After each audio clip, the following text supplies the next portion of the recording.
Hey, this is Raw Spoon. These are my thoughts and stories from my blog. Enjoy! After my first year in liberal seminary. I came from a conservative background, so going to a liberal seminary has shaken my world up. I've left classes many days with a faith feeling less stable than when I went into them.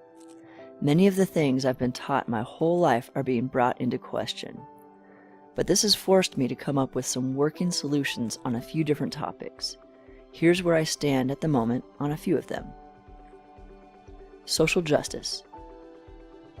So much of the teaching at this school has been directed towards social justice.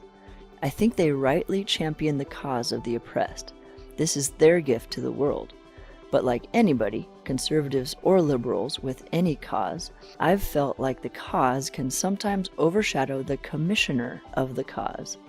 I have seen the Bible creatively stretched in ways to make God seem more fair and less harsh than he should be. And I've seen the actions of God in the Bible critiqued as if we had the right to judge our God by his law. Sometimes God does things that seem unfair and unjust. I think we can shout our anger out at God for it, but we must not say, "I assume I know better than you." This was the sin of the fall. When we received the knowledge of good and evil, we were suddenly in danger of thinking we knew better than God. Gender of God. If we need to use gender-inclusive language for God, that is better than having someone leave the faith because they have been hurt by one gender. I don't think we have enough good fathers or truly good and noble male leaders in our culture to cue up images of a good father that would represent our God very well. I think God contains qualities of both genders. Men have traditionally led households and churches, and that role of father reflects the nature of being the head, like God is of us.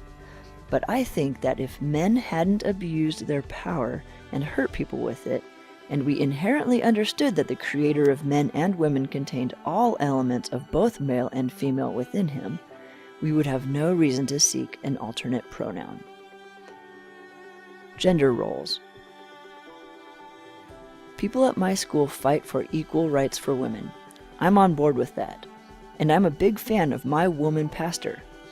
But I think maybe the issue of women in leadership is less about equal rights and more about an opportunity to serve our community in roles we're appointed to. That's because filling roles given makes systems run well. We all have been given roles that we did not choose. If we have inherited wealth, we are called to share. If our parents are ailing, we have been appointed to care for them. If we have been given gifts of music or accounting or therapy, it is our role to give that gift to the body because that makes it run well. Some of us were born as men and some as women. Maybe, indeed, men have been put into the role in churches and households to lead with self-sacrifice, and that is their responsibility.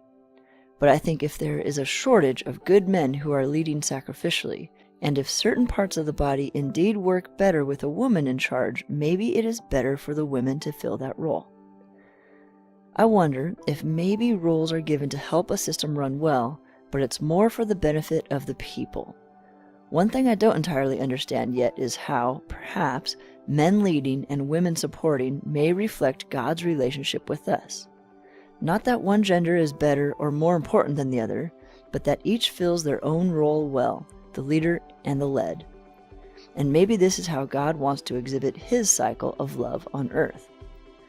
But overall, I wonder if gender roles are more like God's preference for an ideal world to make a system run well for the benefit of his people than it is God's ultimate rule. I don't know. It's just an idea I'm playing with. And ultimately, we are all serving under someone, whether it be our president, a parent, an employer, or our God. I think the less important thing is who am I put under, and the more important thing is, am I serving that person well? That is what we are accountable for. So much of these issues again come down to the fact that those revolting from the traditional ways may never have had to rebel if the original leaders loved and served like Christ prescribed them to lead. Errancy of the Bible. I think if you do some acrobatics with some facts, you could make all the details in the Bible jive together, and that might be the case. But it makes a pretty fragile faith if it can be deflated by one unsolvable error. My classes pointed out pretty consistent inconsistencies in the biblical facts, and in the way the Bible's interpretation has changed over the centuries, and even showed new contexts which changes the meaning of the text. And so I've had to ask myself, what if they are not the important part? What would that do to my faith? They've taught us that ancient storytellers were worried less about facts than we are.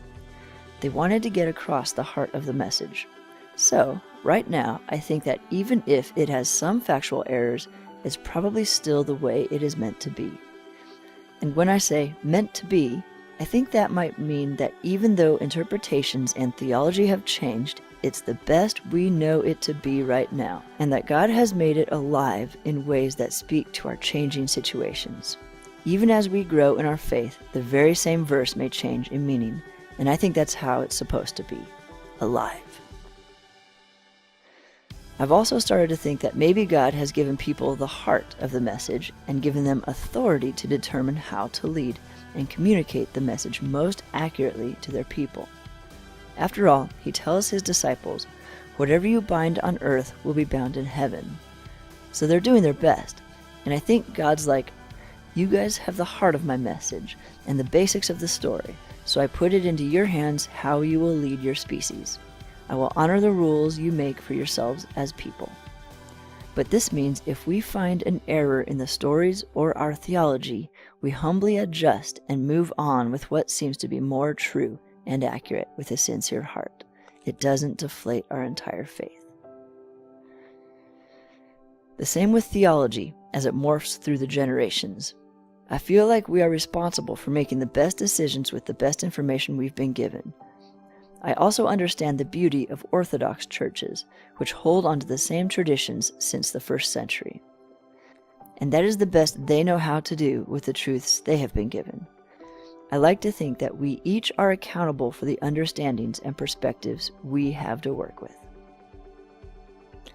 We can get pretty sticky on all the differences in doctrine, but I like what one of my professors told me when I asked about one of the polarizing issues of the day. He said something like, "You know, I just don't think the Bible talks about that one very much, because it's not that important compared to many of the other things in the Bible, like helping the poor." Left with a humble faith. After all this, I'm less likely to judge another religion because I've been humbled by the flaws in my own. But this Christianity is a good option, if there is one among the mix. And I think, although we should be ready to say why we have chosen Christianity, we should be convincing people by how we live out the heart of the message. If there is a competition among the religions, the force to compel others towards ours should be how it has changed us into better people and how well we live out its instructions. And in our case, that means attempt to be sinless and love each other so well that the world sees a love that it seldom finds elsewhere. In the end, I am glad I am at this school instead of a more conservative one. It's made me think, and through it I've gained some new answers to some of the tough questions of our culture. Check with me after next semester, and these ideas may have changed. But I'm okay with that. Let's share our best ideas with each other and try to keep approaching the heart of God. I think that might be the way it's supposed to be. I want a humble, alive, growing faith.